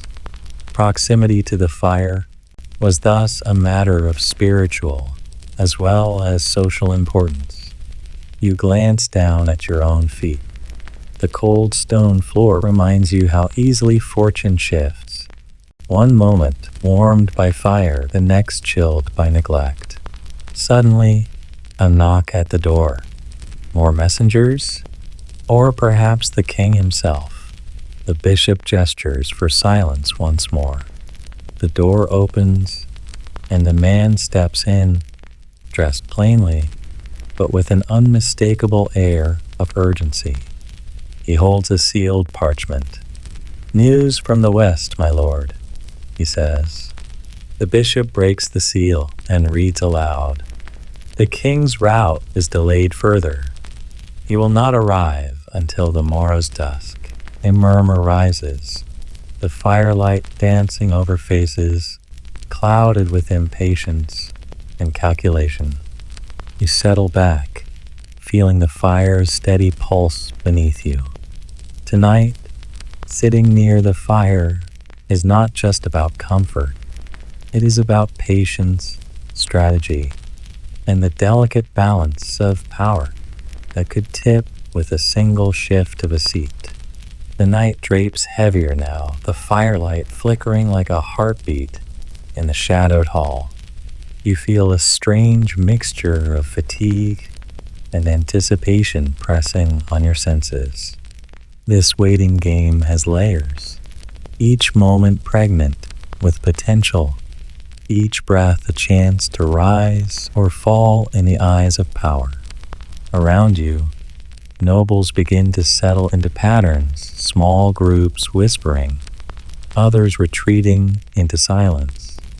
The air smells faintly of burnt pine and spilled wine, mingling with the musky scent of worn leather and wool. You lean back and listen, tuning into the quiet symphony of the room. A young squire stumbles over his words, recounting a story about a fire-eating jester. The tale is ridiculous enough to break the tension, and a ripple of laughter spreads through the hall. Humor here is currency as valuable as proximity to the hearth. You notice the bishop watching the crowd with a slow, deliberate gaze. His hands are folded, fingers tapping in rhythm with the fire's crackle. You suspect he is weighing not just who sits where, but who moves when, who speaks how, and who simply listens. A mainstream historical fact floats to mind. Medieval great halls were designed not just for function, but for social theater. The fireplace was the stage's center, and seating around it was choreographed with precision, signaling rank, favor, and influence. To sit too close without title was to invite scandal. Too far, and you risked invisibility. You glance at Lady Eleonore again. She has shifted slightly, now closer to the fire's edge, but not too close. Her posture is relaxed, yet commanding, a lesson in subtle power. She smiles faintly, as if amused by an inside joke only she understands. Historians still argue whether such nuances were instinctive social rules or rigidly enforced codes. You lean toward the idea that it was a mix, rules taught, but also learned through countless nights like this. A whisper brushes your ear, a comment about the peculiar warmth radiating from the iron andirons. Some believed these were forged with magic, capable of amplifying the fire's power and even influencing the mood of the room. Whether true or not, it adds to the aura of mystery. You breathe in slowly, letting the warm air settle. The fire's heat is now a slow pulse in your veins, steady and reassuring. The room feels alive, a living organism fueled by flame and ambition. Suddenly, footsteps approach from the corridor. The door creaks open again, and a messenger enters with hurried steps. The room stirs. This time, the message is different. A sealed letter from a rival noble house, delivered directly to the bishop. The bishop breaks the seal, his eyes narrowing as he reads. A challenge, he murmurs. A claim to precedence in the king's court. The room falls into a hush. You sense a collective intake of breath. The stakes just escalated. You lean forward, heart quickening. This fire, you realize, is more than warmth. It is the crucible where power is tested, forged, and sometimes destroyed. The challenge sent a ripple through the hall, as if the fire itself responded with a sharper crackle. You feel the shift instantly, the comfortable warmth now mingling with a prickling tension. It is subtle, yet unmistakable. The air has changed, and the game grows more dangerous. Eyes dart around, searching for allies or gauging enemies. You notice some nobles stiffen, their smiles tightening, while others lean in, eager to see how the bishop will handle this sudden twist. The bishop's face remains composed, but you catch the slightest twitch at the corner of his mouth, an unspoken signal that this is no ordinary dispute. You wonder briefly if he welcomes such challenges or dreads the inevitable complications. You recall a mainstream fact. Precedence disputes were common in medieval courts, often leading to elaborate rituals or even duels to settle rank. Seating near the fire was not just a matter of comfort. It was a declaration of status, sometimes worth more than gold or land. Yet the stakes here feel different. This is not a petty quarrel over who sits by the window, but a direct claim to influence, a power play veiled in etiquette. Quirky tidbit. Some nobles reportedly used special cushions embroidered with symbols or family crests to mark their favored seats by the fire. These cushions were sometimes enchanted, or so the stories say, to ward off usurpers or bad luck. You glance down at the stone floor, feeling the cold beneath your boots. a sharp contrast to the fire's warmth. It reminds you how quickly fortunes can flip from cozy warmth to biting cold. The bishop stands slowly, breaking the silence with a measured tone. Such challenges are not unheard of. He begins, and must be addressed with both honor and caution. He gestures toward the fireplace, where the flames dance with renewed vigor. The fire warms us all, yet it does not grant favor indiscriminately. It is the king's will and the strength of one's house that decides. You watch the nobles absorb this, some nodding reluctantly, others bristling beneath the surface. Historians still argue whether the king's word was absolute, or if behind-the-scenes negotiations truly decided such disputes. You suspect it was a bit of both, a public display overlaying private bargaining. Suddenly, a younger noble stands, voice clear and confident. If seating is a reflection of favor, he says, then let the fire itself be judge. A murmur ripples through the room. You sense a challenge in his words, almost daring someone to contest it. The bishop raises a hand to restore order. Let us not forget that the fire, while central, is also a symbol of unity. We must not let rivalry burn it to ashes. You smile inwardly at that, an elegant metaphor. But you know the truth. Rivalry here is as natural as the fire's crackle. The steward approaches, carrying fresh logs, and pauses briefly, eyes scanning the crowd before adding the wood. The fire leaps higher, casting long shadows that seem to reach for the ceilings. You take a slow breath, feeling the heat wash over you. Sitting near the fire is not just about warmth. It is about the stories whispered, the glances exchanged, the silent negotiations unfolding in every flicker. And tonight, the fire burns for more than comfort. It burns for power. The fire's crackle rises in volume, almost as if it is echoing the rising tensions. You notice how the shifting light plays tricks on faces, some looking harder, others softer, as if the flames themselves are weighing loyalties. A curious thing about firelight, it reveals and conceals all at once. You can see the gleam of a hidden smile, or the tight grip of a clenched fist, but deeper thoughts remain shadows.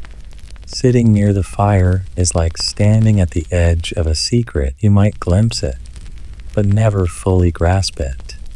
You catch the scent of roasting chestnuts wafting from a nearby servant's tray. The smell is comforting, a reminder that despite all the politics, these halls are places of life and celebration, not just power struggles. You recall a mainstream fact. In many medieval great halls, the hearth was the heart of daily life, a place where meals were cooked, stories told, and plans made. Yet it was also a symbol of the Lord's dominion over his household. A fringe tidbit bubbles up from the recesses of your memory. Some medieval nobles believed that fire could carry away sins or bad omens, and would toss small tokens or written curses into the flames as a form of ritual cleansing. Perhaps the heat you feel tonight is not just physical, but spiritual. The bishop clears his throat and signals for calm. The challenge must be met, but not with haste or rashness. This hall is no place for open conflict, but for measured deliberation. You watch as a few nobles exchange weary glances, understanding the unspoken message. The fire might warm, but it can also burn those who overreach. Historians still argue whether medieval nobles truly adhered to these delicate codes, or if behind closed doors, all bets were off. You suspect a healthy dose of both, public decorum masking private ambition. Suddenly, a herald steps forward, unfurling a scroll. By royal decree, the seating shall be decided by a trial of wit and diplomacy, he announces, voice booming. A ripple of surprise spreads through the hall. A trial of wit. Now that is a game you want to watch. Lady Eleonore's eyes sparkle with interest, and she leans forward slightly, as if ready to engage in the contest herself. You feel your pulse quicken, a test of intellect and charm, a chance to sway favor without raising swords or voices. The fire will still burn, but this time, words will be the kindling. You settle in, preparing for the contest, knowing that in medieval halls, the battle for a seat near the fire was as much about brains as bravado. The fire crackles, promising stories yet to unfold. The room quiets as the trial of wit is announced, and you feel the atmosphere shift, like the subtle change in a breeze before a storm. The fire's glow dances across eager faces, reflecting a mix of excitement and caution. It is clear that the real contest has begun. You lean forward, noticing how nobles adjust their posture, eyes sharpening. This is no mere seating dispute anymore. It is a test of mental agility, charm, and the subtle art of influence. A mainstream historical fact, medieval courts often hosted contests of rhetoric, poetry, and debate to resolve disputes or entertain the elite. These events were not just frivolous diversions, but important venues for demonstrating intelligence and securing favor. You catch a glimpse of the bishop's lips, twitching in what might be a smile. He clearly appreciates this method, less bloody, more civilized, and infinitely more entertaining. A quirky tidbit emerges as a noble near you murmurs about a famous troubadour who once settled a dispute over a seat by composing a clever song that made everyone laugh, except the one who lost. The song was reportedly banned afterward, deemed too humiliating. You chuckle to yourself, imagining the firelight flickering over embarrassed faces and muffled laughter. Historians still argue whether such contests truly affected court politics or were simply theatrical performances. You suspect the truth lies somewhere in between. After all, words can wound as deeply as swords.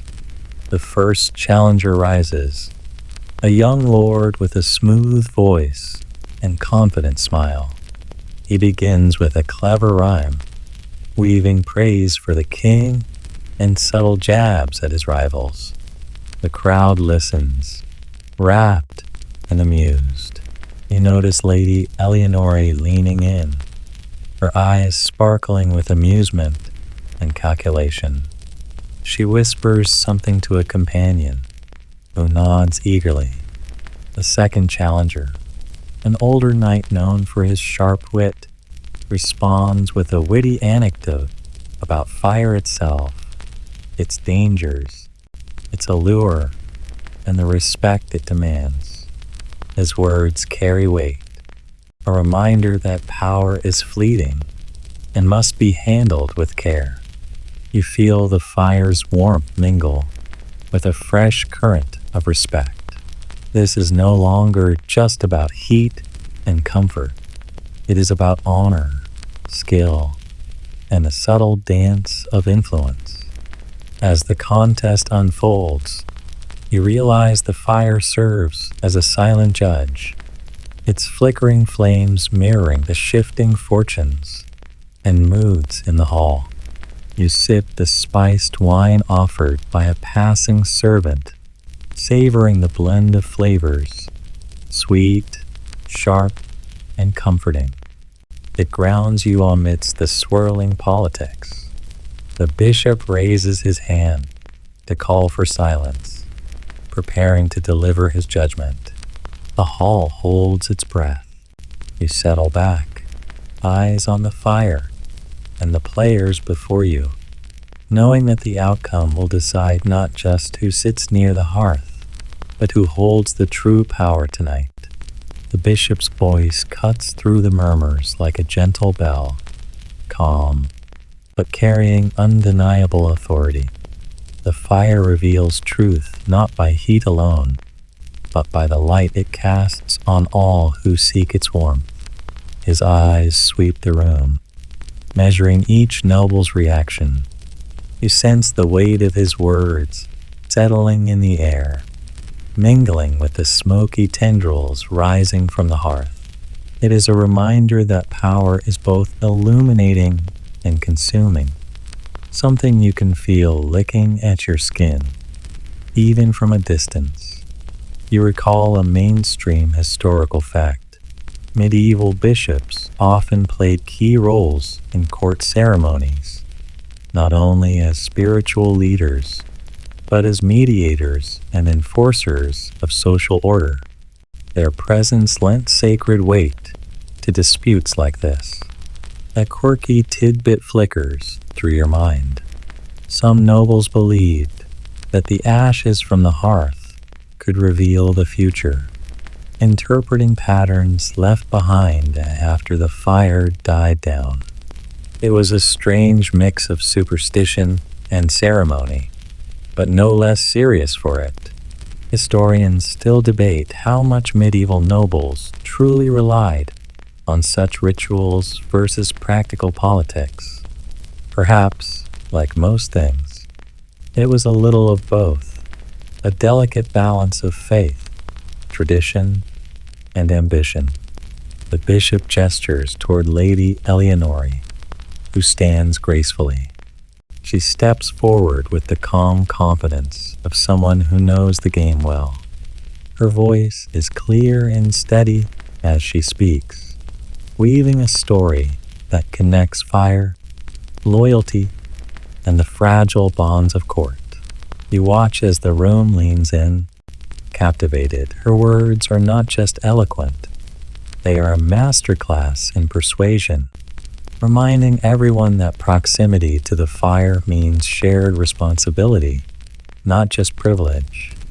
A hush falls. You feel the fire's warmth deepen, almost as if approving her speech. Then, as if on cue, the hallkeeper signals that the king's arrival is near. Footsteps echo down the corridor, growing louder, heavier. The tension ripples, and every eye turns toward the door. You straighten, heart pounding with anticipation. The moment of decision draws close. The fire flickers brighter, its flames reaching upward like silent heralds of change. This is no longer a mere seating dispute. It is a moment that will shape alliances, fortunes, and perhaps even the fate of the court itself. You take a slow breath, feeling the heat on your face, the weight of history pressing in. And then the doors swing open. The heavy doors creak open, and you catch the first glimpse of the king stepping into the hall. His presence immediately commands attention, not just because of his ornate robes or the jeweled crown catching the firelight, but because of the silent authority he radiates. You feel the room's collective breath hitch, as if everyone is holding time itself for a moment. The fire's glow reflects off his stern face, casting long shadows that flicker across the tapestry-covered walls.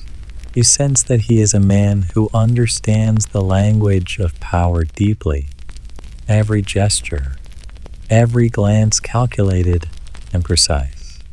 You remember a mainstream fact. Medieval kings often used ceremonies involving the hearth to demonstrate their role as the protector and unifier of the realm. Sitting closest to the fire was symbolic of closeness to the king's favor, almost like sitting at the center of the kingdom itself. As the king's eyes sweep the assembled nobles, you notice his gaze linger on Lady Eleonore. There is a flicker of approval in his expression, a silent nod to her skill and grace in the trial of wit. You wonder what alliances and secrets dance behind those regal eyes. A quirky detail comes to mind. Some monarchs kept special fire tongues made of precious metals, used exclusively to tend the royal hearth. These were said to be imbued with blessings, symbolizing the king's role as the keeper of the realm's spirit and hearth. Historians still argue how much these symbolic acts influenced real power dynamics, or were simply theatrical. You suspect the truth is a complicated weave, much like the tapestries adorning the walls. The king's voice finally breaks the hush, low but resonant. Tonight we witness not just who claims a seat near the fire, but who understands its meaning, the warmth of loyalty, the danger of ambition, and the light of wisdom. You feel the fire's heat intensify, as if echoing his words, and glance around the hall to see the nobles absorb the weight of his decree. The bishop steps forward, bowing slightly, ready to announce the king's decision. You can almost taste the anticipation, like the lingering spice of the wine on your tongue. This moment is a turning point where the flames will either forge bonds or consume reputations. The fire crackles loudly, shadows stretching like fingers across the stone floor. And then the king pronounces his judgment, the room hanging on every syllable. The king's voice settles over the hall like a slow, steady drumbeat, each word deliberate, echoing against the stone walls and stirring the flickering flames. You feel the weight of his decree pressing into the very air, as if the fire itself leans closer to listen. The seat nearest the hearth, he begins, belongs not to the loudest voice, nor the boldest boast, but to the one who honors the fire's true nature, its warmth, its light, and its fragile balance. You watch the nobles shift uneasily, the meaning clear yet ambiguous enough to keep them guessing. Power here is a riddle wrapped in flame. A mainstream historical fact surfaces. Medieval kings often used symbolic gestures and proclamations to reinforce hierarchy, reminding nobles that favor was as much about obedience and loyalty as birthright or wealth. You catch a faint smile from Lady Eleonore, who steps forward with poised grace. Her calm acceptance of the king's words speaks volumes. This is the kind of victory that doesn't roar, but resonates deeply. A quirky aside, some nobles believed the fire's warmth could reflect one's virtue, so sitting too close risked revealing secrets or even curses. It was a strange superstition, but one that added layers to this fiery dance of power. Historians still debate how sincere such beliefs were, or if they were convenient myths used to justify political maneuvering. You lean toward the idea that whatever the truth, The symbolism mattered as much as the reality. The bishop gestures to the steward, who places a richly embroidered cushion before the hearth. The chosen noble approaches with measured steps and takes the seat, the fire's glow framing him like a coronation. You feel the fire's heat wash over you again, a reminder that proximity here is a gift and a responsibility. The hall begins to exhale, the tension softening, but not disappearing. The game of seats has ended.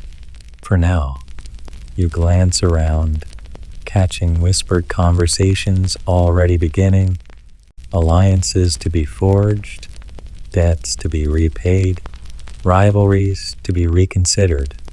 The fire's flames flicker, as if nodding to the ever-turning wheel of fortune and favor.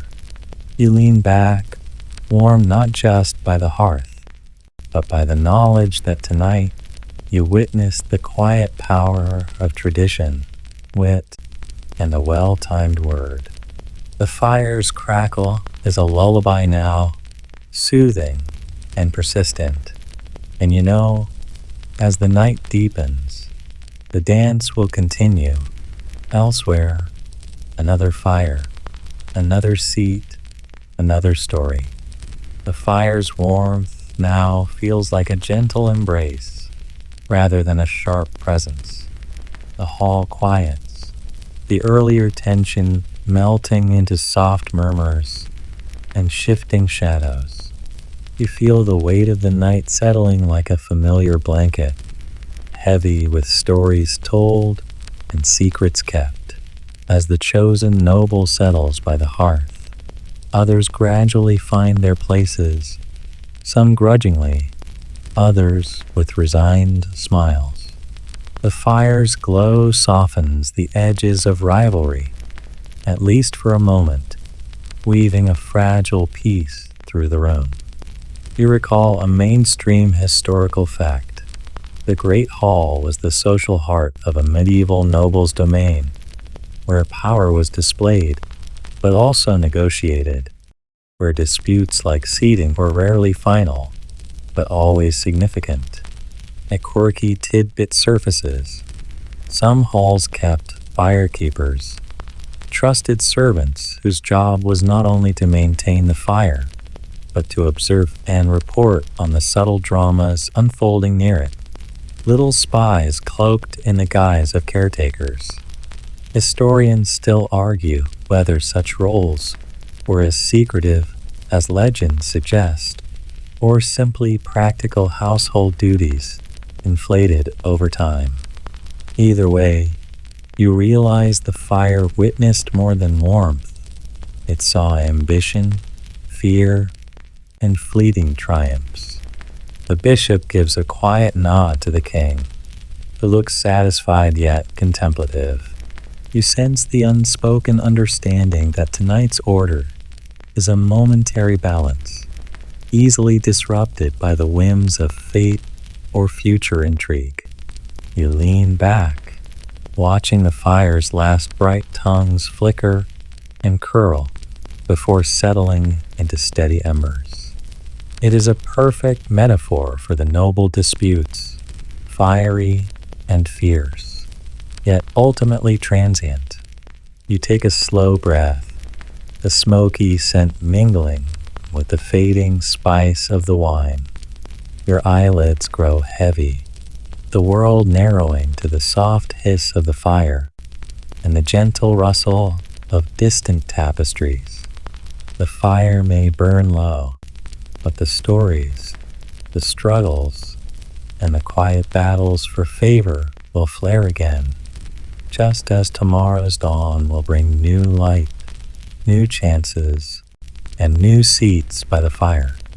You close your eyes, letting the warmth seep into your bones, a final comfort before sleep. Now, dim the lights, maybe turn on a fan for that soft background hum, and let's ease into tonight's journey together.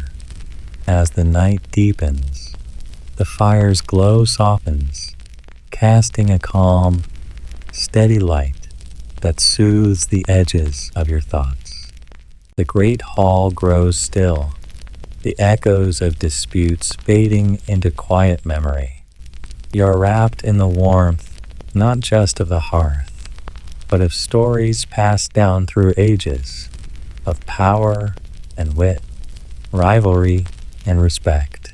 You feel the gentle pull of sleep, the world narrowing to the comfort of soft shadows and whispered histories.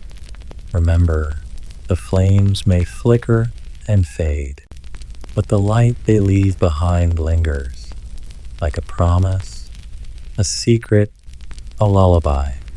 Rest easy now. Tomorrow will bring its own fires to tend, its own seats to claim.